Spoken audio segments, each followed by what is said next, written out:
The sound of a man crying was the first shock, deep, racking sobs echoing off the smooth walls of my showroom. The whole gallery was usually deserted and cool at this late hour, despite the urban truth that London never slept. Yet tonight something in the air resonated with tension, and huddled in the far corner was a slender, pale young man, arms clenched around his drawn-up knees, his eyes hot and wet, staring at me through a fringe of bedraggled dark curls. He looked angry and scared, and for the first few seconds it was all directed at me. Without thinking, I dropped my bag. I heard the thump as it hit the floor. I'd never seen anyone who wasn't a woman cry like this. The sound was strange, astonishingly loud and ugly, his breath rasping with each hiccup of anguish. His shoulders rose and fell awkwardly, the bones a shadowy silhouette under the thin fabric of his shirt, his knuckles white against the black fabric of his jeans. How beautiful he still looked, how miserable, yet how utterly fascinating. My thoughts disgusted me, yet at the same time I couldn't deny them. As I stared back at him, the aggression in his eyes started to fade. Hope glinted there in its place. Then I registered the blood on the floor around him. How the hell could I miss it? So much blood. It ran along the base of the far wall and pooled out over the floor, a shocking plum-red stain on the pale wood. It was thick and unnaturally still. An occasional patch of it glistened under the dimmed overhead lights. Coagulated, no longer flowing. I had no idea how long ago it had been fresh. The residue puddled around his bare feet and under his legs and arse, then slithered along the edge of the wall again, diverting around the base of a display case. I barely glanced at the case. It stood upright but crooked as if broken, and the objects inside had been knocked over. I just stared at the blood. Funny how these things strike you when you're in shock.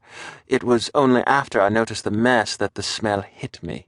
Thick and putrid, seeping into my throat, daring me to gag. Why didn't blood smell like this domestically, when I cut my hand, when I sliced meat? This was human blood in quantity, human life as it spilled. It had its own unique horror. Some of it had oozed between the young man's toes, the dark crimson color stark against the pale skin of his feet, a gruesome parody of piano keys.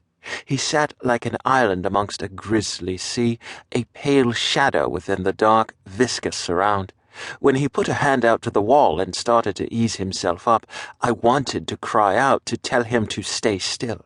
I wanted to stop him spoiling the perfect, limpid surface around him, breaking the seal. It was the shock that made me think that way. Of course it was. "Charles?" His voice was hoarse as if he'd been shouting. "God, I'd never been so glad to see anyone in my life." He took a couple of shaky steps toward me. His shoes and socks lay in a discarded pile against the wall, soaked red with the blood. I couldn't take my eyes off the print left by his foot, a dark smudge on the area of clean floor behind him. "Charles?" There were other footprints, messy, scattered marks on the floor beyond the display case. They weren't all his. A large huddled object lay against the right-hand wall, half hidden behind the furniture. That area, too, was covered in blood. It wasn't an object, of course it wasn't. I was ashamed to have thought of it like one of my exhibits. It was a body. The body of another young man, even paler, even more disturbed, even more still. This man was dead, of course. He lay on his side, legs drawn up against his chest, his upper arm stretching up, his hand reaching to his throat. But it lay short of its target, the fingertips resting limply on the skin of his neck.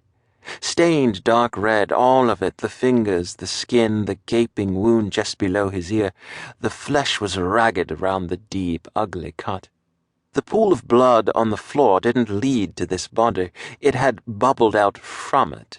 He had fallen to the floor and bled out, the final dregs of it surrounding his head with a crimson halo. I tried to find sense in amongst my shock. What the hell had happened? No weapon lay in sight, but it was obvious the wound had been inflicted on him by someone else. Had he tried to touch it to stem the flow? His skin was white in the way that living skin can never be. white with the look of evacuation, as his life had dripped out with his blood.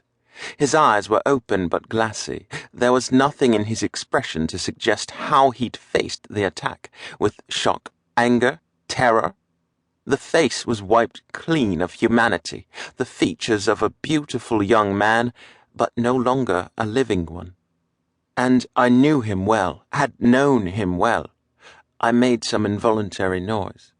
The standing, living man beside me reached out and touched my arm.